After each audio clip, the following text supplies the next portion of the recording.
बहुत ही दुर्भाग्यपूर्ण है। जब पुणे के करीब जब ये खबर हम सबने सुनी कि इंद्रायणी नदी के ऊपर एक ब्रिज था जो पुराना था, जर्जर था और लोग उस पर खड़े थे और वो ब्रिज गिर के बह गया और कई लोग उसमें बह गए, 30-35 लोग से ज्यादा लोग बह गए। खबरें आ रही हैं कि 4 लोग तो मृत भी हो गए हैं। एनडीआरएफ की टीम लगी हुई है, पुलिस प्रशासन लगा हुआ है। लेकिन दुख इस बात का है कि जब प्रशासन को ये पता था कि ये ब्रिज जर्जर है, ये ब्रिज पुराना है, ये चलने योग्य नहीं है, तो पहले तो वहां बैरिकेडिंग क्यों नहीं की गई। दूसरी बात, जब पता है कि आज संडे है, छुट्टियां हैं, लोग अपने घरों से निकलकर नदियों के पास जाते हैं, बरसात में भीगना पसंद करते हैं, तो क्यों उनकी सुरक्षा पुख्ता क्यों नहीं की गई।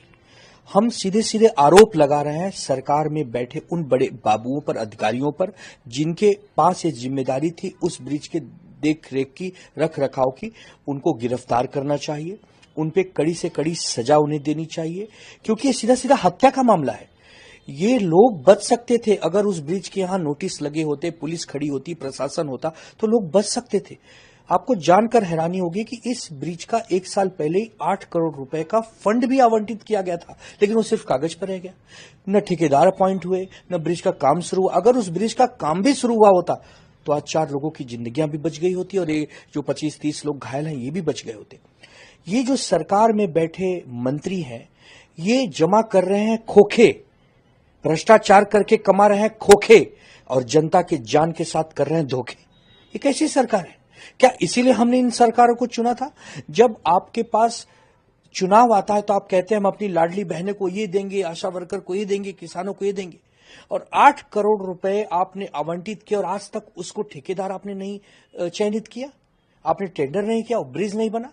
तो हम सीधा सीधा मांग कर रहे हैं देवेंद्र फडणवीस जी से कि ये सीधा सीधा हत्या की गई है हमारे निर्दोष लोगों की, जिनकी कोई गलती नहीं है। और उस पर गिरीश महाजन जैसे मंत्री ये बयानबाजी दे रहे हैं कि लोगों को समझदारी दिखाना चाहिए, लोगों को भी अपने जान की परवाह करनी चाहिए, लोगों को भी जरा ब्रिज पे नहीं जाना चाहिए। लोग जाएंगे, लोग छुट्टियां मनाना चाहते हैं। हमारे देश में लोगों का शौक रहा है घूमना फिरना। पुणे के लोग जिस प्रकार एक दिन आनंद का लेना चाहते हैं, सरकार उन्हें दे नहीं सकती।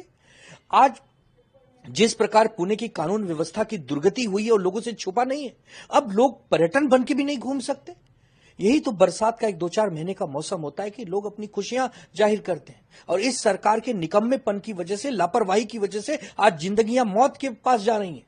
बहुत ही दुर्भाग्यपूर्ण है। हम यही कहेंगे देवेंद्र जी से और अजीत दादा से। अजीत दादा भी पुणे से आते हैं, वो बड़े नेता है, उप मुख्यमंत्री। हम कहेंगे कि जो भी अधिकारी दोषी हो इसमें बचने न पाए, जिसकी भी गलती है, जिसकी भी अनियमितता है, सबको सलाखों के पीछे भेजना है और भविष्य में ऐसी घटना न घटे इसके लिए जितने पुराने ब्रिजेस हैं सबके ऑडिट होने चाहिए, सबकी एक प्रकार से जांच होनी चाहिए, नियमित जांच होनी चाहिए, और जितने पर्यटन स्थल हैं वहां पर सुरक्षा मुहैया होनी ही चाहिए। अन्यथा ऐसे हादसे जब होंगे तो हम तो अपने स्वजन खो रहे हैं। किसी दिन हम सुन रहे हैं मुंबई से अहमदाबाद, अहमदाबाद से लंदन जा रही है फ्लाइट, वहां पे लोग मृत हो जा रहे हैं, कहीं हेलीकॉप्टर दुर्घटनाग्रस्त हो जा रही है, कहीं लोग पुल में बह जा रहे हैं। ये हो क्या रहा है? केंद्र में बीजेपी की सरकार, राज्य में बीजेपी की सरकार। बीजेपी कब सुधरेगी हम ये नहीं समझ पा रहे हैं। ये समय राजनीति करने का बिल्कुल नहीं है। मैं धन्यवाद देना चाहता हूं अपने एनडीआरएफ की टीम को, जिन्होंने अपनी जिंदगी की परवाह न करते हुए भी इतने 25 से ज्यादा लोगों की जिंदगियां बचाई हैं और वो अस्पताल में भर्ती हैं, और भगवान से यही कामना करूंगा जल्दी स्वस्थ हों। लेकिन दुख होता है कि सरकार में बैठे लोग पूरी तरह से लापरवाह हैं, पूरी तरह से अगंभीर हैं। 5 लाख रुपया देकर आप क्या हासिल करना चाहते हैं? क्या सिद्ध करना चाहते हैं? क्या बहुत प्रेम करते हैं जनता से? नहीं, दुर्भाग्य है। दुर्भाग्य है कि पहले आप हमें मार डालो, फिर आप हमें 5 लाख रुपया देके हमारे जख्मों पे नमक छिड़क रहे हो। नहीं चाहिए किसी को 5 लोगों को अपने स्वजन चाहिए, अपने प्रिय छोटे छोटे मासूम बच्चे अपने मम्मी पापा के साथ, अपने दादा दादी के साथ घूमने जाते हैं, पर्यटन स्थल पे जाते हैं, थोड़ा सा लुत्फ उठाते हैं, सेल्फी लेना चाहते हैं, रील बनाना चाहते हैं, उनकी जिंदगियों को आपने नरक बना दिया।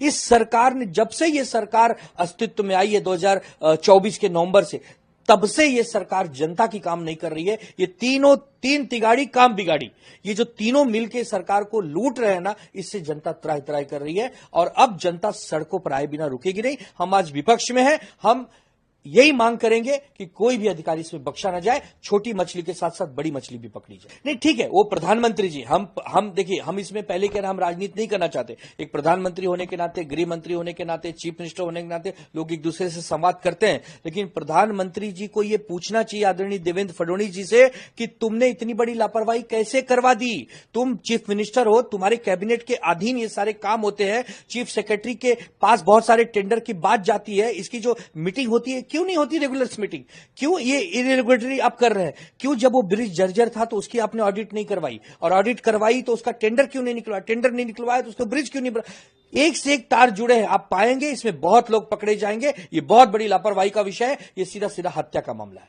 मैं वही कह रहा हूं कि ये देखिए, पहली बात तो दुर्घटना जब होती है और अपना कोई मृत होता है तो बहुत दुख होता है, लेकिन जब सरकार ही इन्वॉल्व हो और सरकारी बाबू इसमें पूरी तरह से लिप्त हों, उनकी गलतियों, उनकी खामियाजा की वजह से लोगों की जिंदगियां चली जाए, तब हम सवाल पूछेंगे। हम ये सवाल पूछेंगे कि उस ब्रिज को आपने जर्जर घोषित क्यों नहीं किया, बैरिकेटिंग क्यों नहीं की, वहां पे पुलिस प्रशासन क्यों नहीं था, 40-50 लोग उस जर्जर इमारत पे खड़े होके कैसे खड़े हुए, आप लापरवाह हैं। सरकार में बैठा जो मावड़ लोकसभा के अंतर्गत आने वाला इंद्रायणी ब्रिज के एरिया जो है जहां ये हादसा हुआ है, वो वहां के जो सबसे बड़े जिम्मेदार बाबूज हैं वो जिम्मेदार हैं, अधिकारी जिम्मेदार हैं, वहां के जो प्रशासन है जिम्मेदार है, उन सब को गिरफ्तार करके कड़ी से कड़ी सजा देकर मनुष्य वध का गुनाह, मतलब हत्या का गुनाह उन पर चलाना चाहिए। अगर आप ये वीडियो YouTube पर देख रहे हैं तो हमारे चैनल को सब्सक्राइब कर बेल आइकन दबाएं, और Facebook पर देख रहे हैं तो हमारे पेज को लाइक करें। 8 मिलियन प्लस सब्सक्राइबर, आपके इस भरोसे के लिए बहुत धन्यवाद।